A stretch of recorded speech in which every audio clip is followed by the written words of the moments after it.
Então, agora, aqui lá no capítulo 7, né, querida Joana de Ângeles, nos fala do impositivo da evolução, quer dizer, alguma coisa sem a qual ninguém consegue evoluir.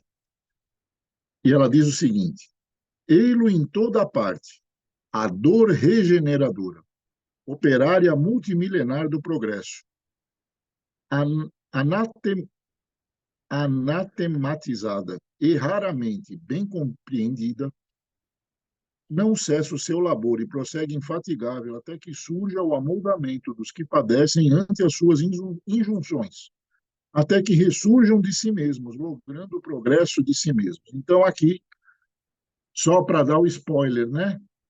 Qual é o impositivo da evolução? A dor que regenera. O ser humano, muitas vezes, tem o coração mais duro que carne de músculo, né? Não dá, tem que deixar de molho no evangelho para amolecer. E muitas vezes a gente sente a dor que a vida traz, vai buscar o apoio no evangelho para a gente conseguir superar aquele momento de dor, e é ao imergir o nosso coração no evangelho que ele amolece. Então a dor regenera porque ela é um vetor que nos encaminha ao contato voluntário com o evangelho. E ela segue dizendo o seguinte: para uns, a dor física constitui imposição tormentosa, causa aflição e desespero. Para outros, a dor chega como vazio interior em consequência da alienação do discernimento sobre os próprios deveres morais e sociais. Em algumas pessoas, a presença dos distúrbios emocionais se transforma em tormento que as desgasta e as conduz a padecimentos enormes, até que sua consciência se eleve ao ponto de reconhecer os valores da vida que outrora desbarataram. Por esta razão, a dor não deve ser encarada como punição divina, mas como parcela do processo natural de evolução, mediante o qual o ser se libera, como a pedra preciosa se liberta do envoltório grosseiro dentro da mina, ante golpes de picareta, e exibe seu pleno valor após ter suportado os golpes da talhadeira e cinzel da lapidação. Olha que imagem! Você tem o diamante, você tem uma esmeralda lá dentro da mina, preso numa rocha. Para tirar a pedra que é preciosa, é a base de picareta para soltar ela da base onde ela está, lá no escuro, né, do interior da terra. Só que não acabou. Depois ainda tem que aguentar ser esmirilhada, né, lapidada, polida, para virar pedra preciosa que todo mundo vai querer dar para a esposa de presente de casamento depois, né? Então, como a pérola. A pérola é um negócio também super valioso, que ela resulta o quê? Da cicatrização de uma ferida na ostra, né? Então, a ostra que não é que nunca foi ferida, nunca produziu pérola. E o coração humano não é diferente. Só que tem que saber lidar com a dor, porque ela faz parte do nosso progresso, da nossa evolução. E aqui segue a querida Joana de Ângeles dizendo: quanto mais sulcado pelo sofrimento e mais fertilizado pelo adubo da fé, mais avança o solo do coração humano rumo ao infinito e às benesses da eternidade. Ao aceitar livremente a dor, o coração humano faz com que ela se converta em conselheira amiga, que é capaz de convencer sem que haja desespero, agonia ou mesmo qualquer tipo de aflição. Por outro lado, quando o coração do homem a rejeita ou lhe oferece a devolutiva da revolta, a dor se volta contra ele, se instala em seu íntimo, produzindo uma subjugação férrea capaz de superar quaisquer resistências interiores.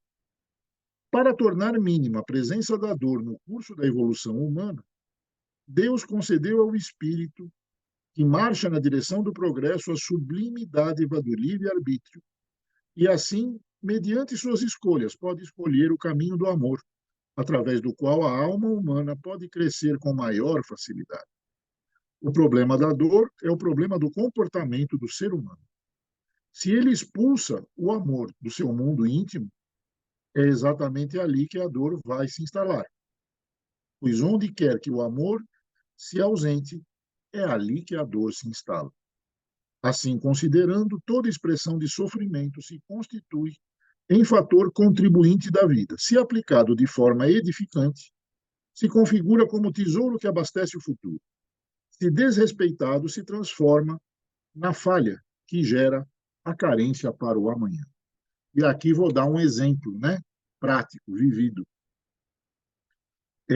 Final do ano de 1999, exatamente na semana que antecedeu o Natal, minha mãe teve que ser internada. Até ali ela estava com uma febre pequena e começou a perder sono, perder peso e vamos fazer exame. Dia 21 de dezembro de 99. Saiu para fazer exame, o médico falou, olha, é melhor internar, porque amanhã vamos fazer outros exames. E já era 22 de dezembro. O último Natal do milênio passado, né? Final de século. E a minha mãe, dia após dia, foi piorando, mesmo estando internada, e não melhorou. E veio a falecer no dia 2 de janeiro de 2000. Né? E foi uma coisa, quem já perdeu mãe sabe que não é mole, né? É uma situação, é uma dor superlativa que a vida impõe, não tem como. Mas aí veio o pós, né? Para ela foi uma libertação e a gente teve que se acostumar a viver sem a mãe, né? Meus filhos, meus sobrinhos sem a avó, que era um centro de atração da família. Mas teve um colateral, cada um reage de maneiras diferentes. Eu fiz tanto e com tanta esperança de conseguir levá-la para casa de volta, que aquele problema fosse resolvido, né? E sempre voltava para casa frustrado, tanto que passamos lá a noite de Natal com ela naquele ano, a passagem de ano, de milênio também com ela, tal, ela veio a falecer no dia seguinte. Mas eu falei, pô, não consigo mais, dirigindo o carro, eu não consigo passar por aquele caminho que me levava para aquele hospital. É uma covardia, né? O caminho não tem nada a ver, o hospital não tem nada a ver com a dor que eu estava sentindo. Que eu falei? Deus me ajuda, não posso ficar refém de escapar de um caminho que não tem culpa nenhuma, mas era uma coisa maior que eu. Aí veio uma voz assim de dentro, né? Falou: vai lá e doa sangue. Eu já doava sangue. E eu argumentei com esse pensamento, mas eu já dou sangue. Então vai e doa a plaqueta. Plaqueta sanguínea, a gente naquela época podia doar a cada 4 dias, né? Uma vez por semana. E passei aí naquele hospital onde minha mãe foi tratada e aonde ela faleceu. Todo sábado eu ia para a Seara de manhã, fazia o evangelho, ia direto para lá, doava a plaqueta e de lá ia para casa. Pouco tempo depois, chavinha da vidência, o liga-desliga não está na nossa mão, está lá no alto. Eu fui me sentindo cada vez melhor naquele hemocentro ali daquele hospital, até o dia que eu olhei do lado, pensei que era a enfermeira, era minha mãe, sorrindo, bem mais jovem, sem qualquer sinal de doença, né? Se eu tivesse me acovardado de usar aquele caminho, de seguir aquela indicação, de tentar levar um pouco de saúde para quem estava internado lá, para outras mães, né? De outros filhos, outras filhas, né? Eu não teria tido esse prêmio, né? Que dinheiro nenhum, situação nenhuma do mundo substituiria de ver minha mãe bem, já do outro lado do muro da vida, né? Então é o que a gente faz com a dor, né? Ela é nossa amiga muito mais do que a gente imagina. Vocês não esperavam por essa, mas achei legal compartilhar. E só para concluir, mais alguns minutinhos, não vamos fazer hora extra, não tenham medo, confiem, mais alguns minutos a gente. Mas acho que valia a pena a gente falar do capítulo 17, que tem como título Dívidas e Resgates. E aqui faz uma referência ao Evangelho de João, lá no final do capítulo 5, onde está escrito o seguinte: e os que fizeram o bem sairão para a ressurreição da vida, e os que fizeram o mal para a ressurreição da condenação. Sobre esse tema, a querida Joana de Ângeles diz o seguinte: Colhidos pela desencarnação, os que permanecem no ódio não se despem da insidiosa presença do rancor que lhes consome o mundo interior, volvendo precipitadamente aos círculos humanos, dos quais se separaram tão somente pela perda do corpo, mas não pela perda de propósitos, dando assim início aos lamentáveis processos alienantes da obsessão, cujo curso é imprevisível. Ninguém consegue paz se não pagar o preço da renúncia, do esforço nobilitante e das realizações elevadas. Vinculados pelas dívidas que identificam entre si aqueles que sintonizam na mesma faixa mental da sombra, somente pelo esforço de autossuperação conseguirão a própria elevação, se liberando do jugo pesado das culpas e das alienações que carregam. Em toda relação obsessiva, de um lado ao perseguido, que seguirá na condição de perseguido enquanto não se dedicar à própria elevação moral, e de outro lado ao algoz perseguidor, sempre a cobrar os encargos daquilo que considera uma dívida pretérita ainda não quitada. E é incontrolável o número de obsediados por espíritos desencarnados nos dias atuais, onde, enquanto houver a dívida, cedo ou tarde surge a cobrança. A harmonia interior decorre do trabalho existente entre as ações positivas e os enganos que produzem as reações de ira e das idiosincrasias que passam a gravitar em torno dos que lhes fazem jus. Instado ao bem mediante incontáveis convites da natureza, o ser humano dispõe de vigorosos antídotos a fim de preservar a própria paz, porém, para sua desdita, só as utiliza raramente. A prática da beneficência, o culto da oração e a manutenção dos sentimentos nobres a qualquer custo são capazes de resguardar a todos, até mesmo os que desrespeitaram as leis de Deus, pois os estimula ao soerguimento através da somatória de ações corretas que venham a praticar. No passado espiritual, podemos encontrar várias chaves que resolvem nossos enigmas presentes, pois é no ontem de cada ser que se encontram as razões reais das agonias, das dores e insatisfação que atormentam um enorme grupo de pessoas na atualidade.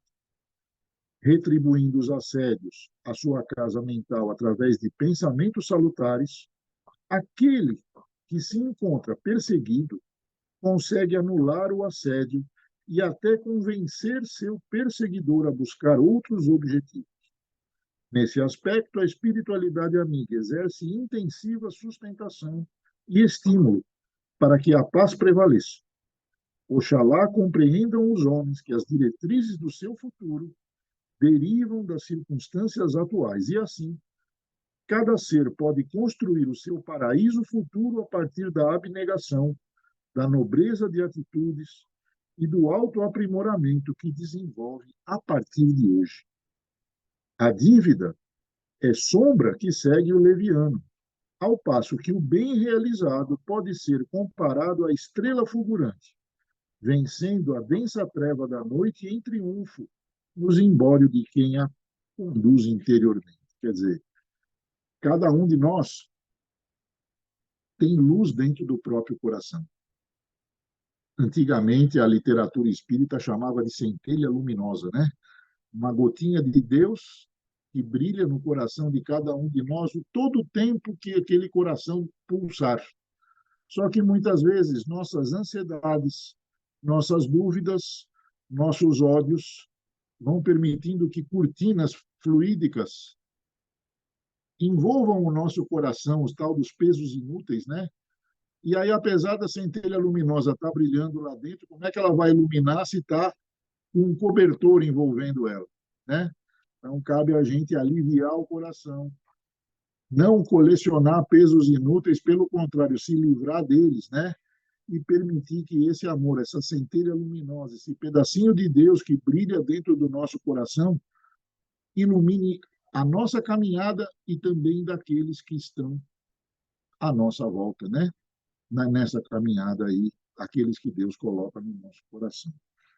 Pessoal, espero não ter falado demais, mas hora extra eu garanti que não ia ter, né? Então, o Gão aí agora vai que é tua, Tafarel. Desejo aí bom final de semana a todos, né? Ficou alguma dúvida? Certamente que fica, a gente fica sempre à disposição aí. Bom final de semana, juízo, torcida brasileira, saúde. Quem quiser Cambuci, eu arrumo aí. E é sempre falando.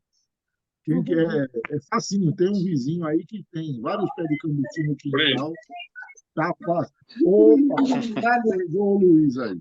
Boa Bom noite final a de todos. semana a Boa todos. semana. Fiquem com Deus Bom aí. final de semana. Obrigado.